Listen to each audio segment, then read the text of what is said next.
नमस्कार विद्यार्थियों, स्वागत करती हूँ आपका पीरी YouTube channel GK special class में। आपका विद्यार्थियों आपके यूट्यूब चैनल पे आपका बहुत बहुत स्वागत है।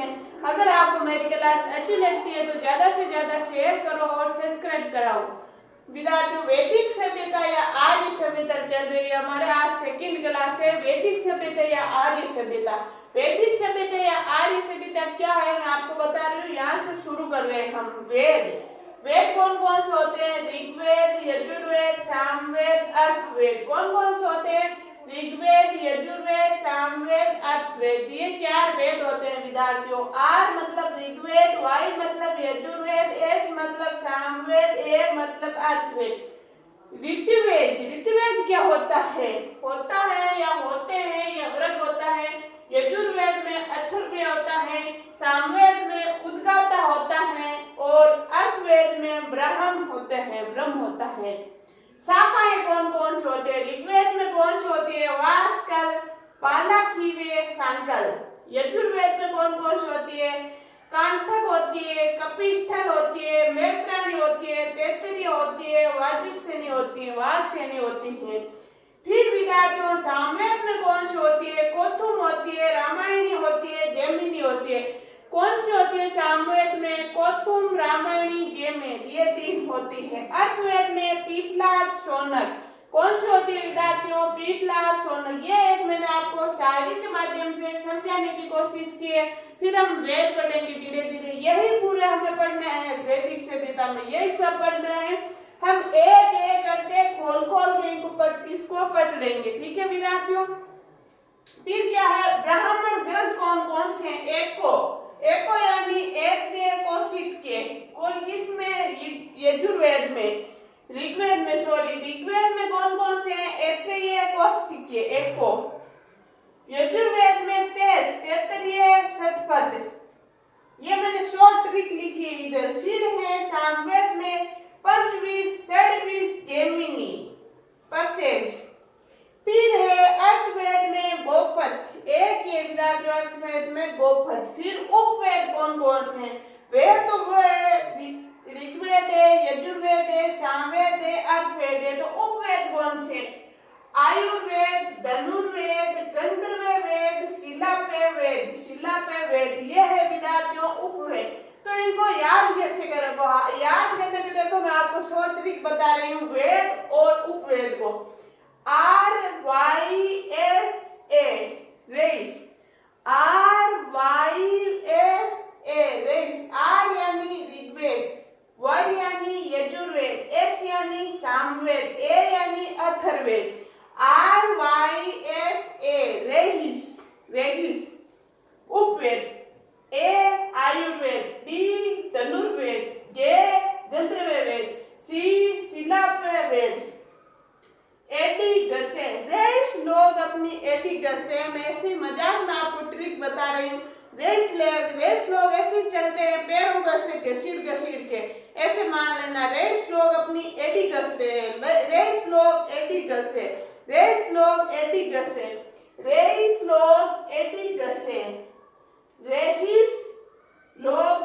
घसे, याद रखना। रेस होते हैं वेद, एडी जैसे होते हैं उपवेद। वेद कौन से हैं? ऋग्वेद, यजुर्वेद, सामवेद, अर्थवेद। ऋग्वेद, यजुर्वेद, सामवेद, अर्थवेद। उपवेद कौन से होते हैं? आयुर्वेद, धनुर्वेद, गंधर्व वेद, शिलापय वेद। ये होते हैं विद्यार्थियों वेद, ये होते हैं उपवेद। ये होते हैं इनकी ऋतुवेद, ये होती है शाखाएं, ये होते हैं ब्राह्मण ग्रंथ। तो विद्यार्थियों इसके स्क्रीनशॉट लो, फिर हम वेद पढ़ लें एक एक करके। चलो मैं बोल रही हूँ, आप सारणी बना लेना। पहले तो विद्यार्थियों ऐसे 5 कॉलम बनाना। 1 2 3 4 5 ऐसे 5 कॉलम बनाना। ऐसे 4 बनाना। 1 2 3 4 इसको मिला के 5। ऐसे भी 5 बना लेना, ऐसे भी 5। अब ऊपर लिखना वेद, फिर लिखना ऋतुवेद, फिर लिखनी शाखाएं, फिर लिखना ब्राह्मण ग्रंथ, फिर लिखना उपवेद। अब वेद कौन कौन से मैं बोल रही हूँ, आप लिख लो। वेद R Rigveda, Y Yajurveda, S Samaveda, A अर्थवेद। ऋतुवेद कौन कौन से होता है? होते हैं वर्ग। यजुर्वेद के सामने अथर्ववेद, सामवेद के सामने उद्गाता, अर्थवेद के सामने ब्रह्म। कौन सा ब्रह्म? शाखाएं, शाखाएं कौन कौन सी है? आज ऋग्वेद, ऋग्वेद में कौन सी है? वासकल, बालाखिल्य, सांकल, वासकल, बालाखिल्य, सांकल। यजुर्वेद में कंठक, कपिस्थल, मैत्राणी, तैत्तिरीय, वाजसेनी। सामवेद में कोथुम, रामायणीय, जैमिनी। अर्थवेद में पीपलाद, शौनक। ब्रह्म ग्रंथ, ब्रह्म ग्रंथ कौन कौन से हैं? ऋग्वेद में ऐतरेय, कौशिक्य। ये मैंने शॉर्ट ट्रिक लिखी है, आप अगर चाहो तो ये लिख लेना, नहीं चाहो तो मत लिखना। ये तीन नाम, ऐतरेय, कौशिक्य। फिर है यजुर्वेद में तैत्तिरीय, सदपद। फिर है पैसेज, पंचवीस, षड्वीस, जैमिनी। फिर अर्थवेद में गोफिनी। फिर उपवेद कौन कौन से? ऋग्वेद, आयुर्वेद, यजुर्वेद, धनुर्वेद, सामवेद, गंधर्ववेद, अर्थवेद, शिल्पवेद। तो विद्यार्थियों, ये थी हमारे वैदिक सभ्यता या आर्य सभ्यता की शुरुआत। अब हम एक एक करके आगे वेद पढ़ेंगे। पहले आप इनका स्क्रीनशॉट ले लो जल्दी, फिर आगे चल रहे हैं।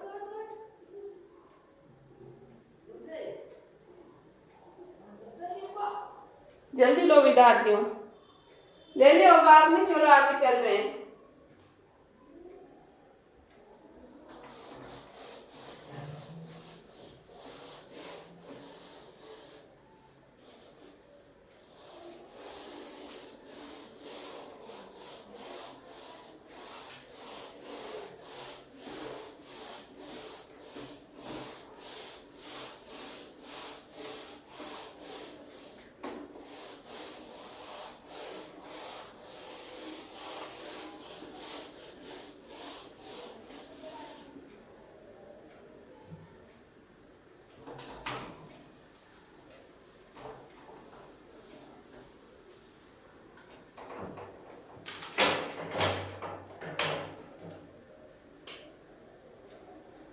पढ़ेंगे हम वेद।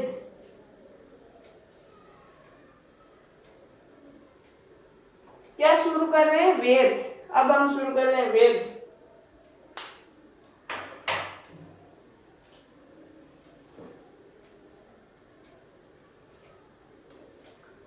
ये बड़ा ए लिखना यहाँ।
ये तो मैं आपको ऊपर लिखूंगी, ज्यादा या नीचे आएगा नहीं।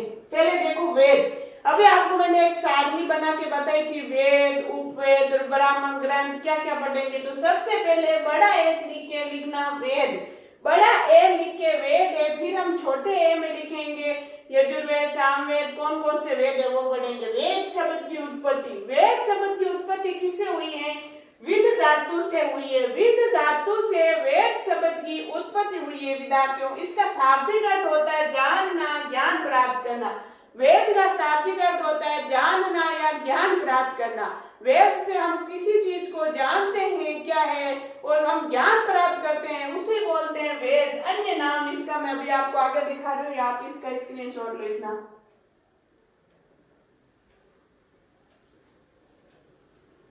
ले लिया होगा, चलो आगे चलते हैं।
विद्यार्थियों अन्य नाम क्या है?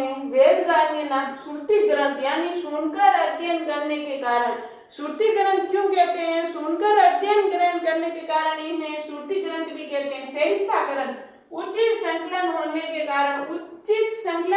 कारण इन्हें संहिता ग्रंथ भी कहते हैं। अपौरुषीय ग्रंथ, इनकी रचना किसी साधारण पुरुष ने नहीं की है। अपौरुषीय यानी किसी साधारण पुरुष ने इनकी ग्रंथ की रचना नहीं की है, किसी महापुरुष ने की है, इसलिए इसे अपौरुषीय ग्रंथ कहते हैं। संख्या, वेदों की संख्या कितनी है? 4। वेदों की संख्या कितनी होती है विद्यार्थियों? 4 होती है। कौन कौन सी? ऋग्वेद, यजुर्वेद, सामवेद, अर्थवेद।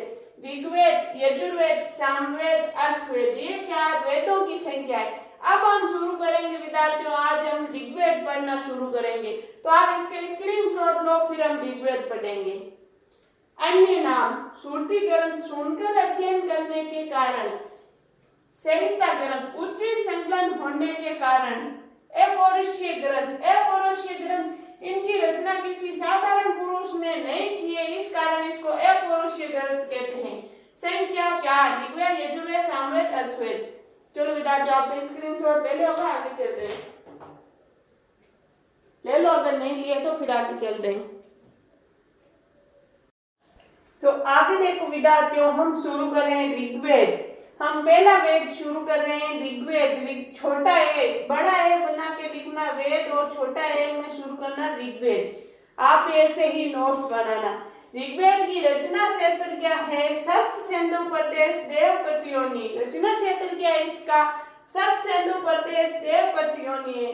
ऋग्वेद, फिर एक सारणी की बात आएगी। पहले मैंने जो पहले सारणी बनी है उसको अच्छे से याद कर लेना। सारे घुमा फिरा के उसी में से प्रश्न आएंगे, और उसी में से मैं आपको लिखा रही हूँ आगे। फिर इसका ऋग्वेद क्या होता है या होतर के वर्ग होता है। फिर ऋग्वेद की शाखाएं कौन कौन सी है? वास्कल, बालाखिल्य, वे सांकल, ये 3 ऋग्वेद की शाखाएं हैं।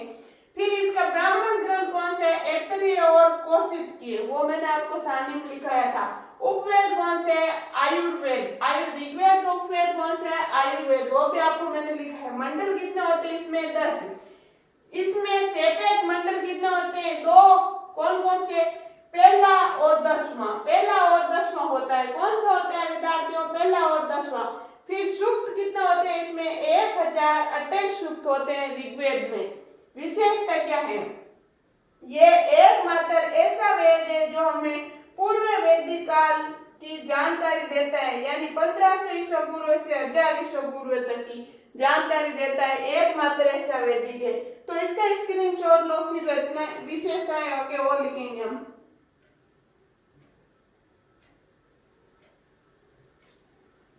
चलो आपने ले लिया होगा, चलो आगे चलते हैं, विशेषताएं और लिखेंगे।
विद्यार्थियों विशेषता नंबर 2 देखो आगे। इसके 3 मंडल में गायत्री मंत्र का उल्लेख है जो सूर्य सवित देवता को समर्पित है। यानी इसके 3वें मंडल में जो इसका तीसरा मंडल है ऋग्वेद के, उसमें गायत्री मंत्र का उल्लेख है।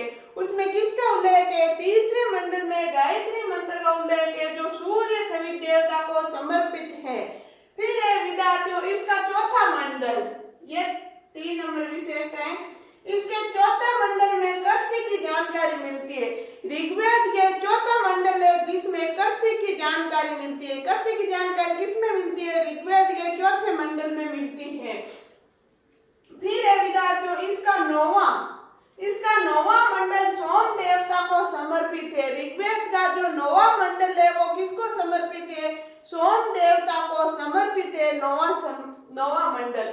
फिर इसके 5 नंबर विशेषता है। इसके 10वें मंडल में पुरुष सूक्त का उल्लेख मिलता है जिसमें एक विराट पुरुष की कल्पना की गई है। इसके 10वें मंडल में पुरुष सूक्त का उल्लेख मिलता है जिसे एक विराट पुरुष की कल्पना की गई है। फिर ऋग्वेद में 6 नंबर विशेषता है। फिर 7वीं साल लिखे अभी मैंने। 6 नंबर विशेषता है ऋग्वेद में सर्वाधिक बार उल्लेख जन शब्द। सर्वाधिक बार उल्लेख किसका मिला? जन शब्द का। 275 बार हुआ है। 275 बार उल्लेख हुआ जन शब्द का। फिर ऋग्वेद में सरस्वती नदी को नदी तमा बताया गया है। सरस्वती नदी को ऋग्वेद में तो प्रश्न पूछेगा, सरस्वती नदी को नदी तमा या नदी तमा किसमें बताया गया है? तो ऋग्वेद में बताया गया है। तो विद्यार्थियों इसके स्क्रीनशॉट लो, फिर और विशेषता लिखेंगे हम। चलो मैं बोल रही हूँ, आप लिख लो। लिखो, इसके 3 मंडल में गायत्री मंत्र का उल्लेख है जो सूर्य सवित देवता को समर्पित है। फिर इसका 4थे मंडल में कर्षि की जानकारी देता है। फिर इसके 9वां मंडल सोम देवता को समर्पित है। फिर इसके 10वें मंडल में पुरुष सूक्त का उल्लेख मिलता है जिसमें एक विराट पुरुष की कल्पना की गई है। फिर ऋग्वेद में सर्वाधिक बार उल्लेख जन शब्द का उल्लेख कितनी बार मिला? 275 बार हुआ है। फिर ऋग्वेद में सरस्वती नदी को नदी तमा बताया गया है। तो विद्यार्थियों आपने स्क्रीनशॉट ले लिया होगा, साथ ही साथ नहीं लिया है तो जल्दी ले लो, फिर आगे चल रहे हैं। ले लिया होगा, चलो आगे चल रहे हैं।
विद्यार्थियों आगे देखो 8 नंबर विशेषता क्या है। ऋग्वेद में सर्वाधिक बार उल्लेखित नदी कौन सी है? सिंधु।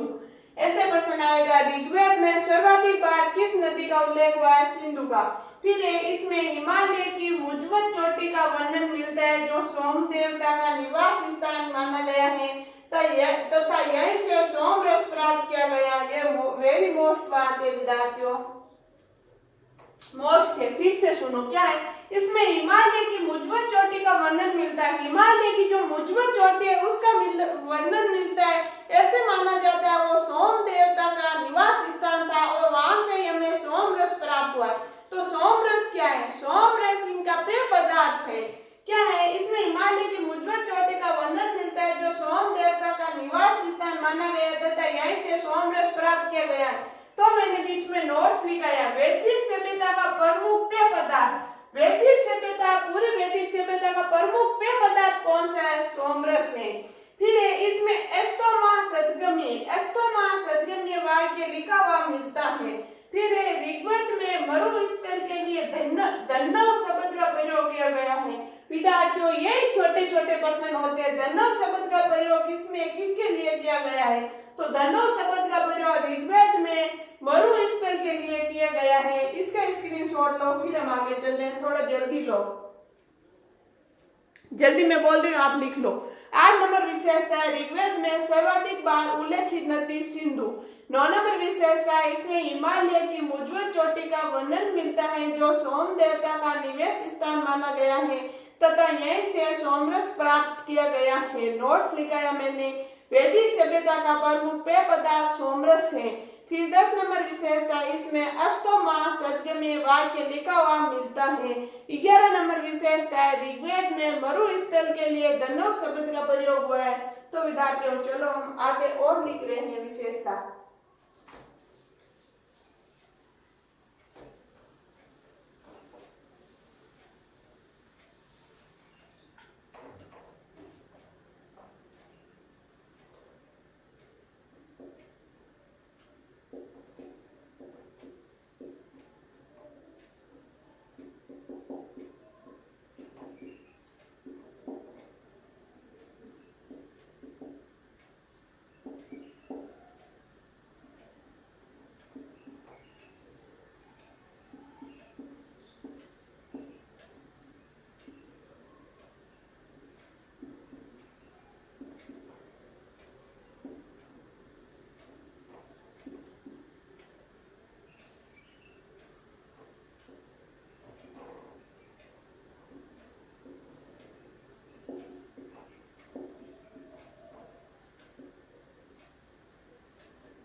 तो विद्यार्थियों आगे देखो विशेषता क्या है।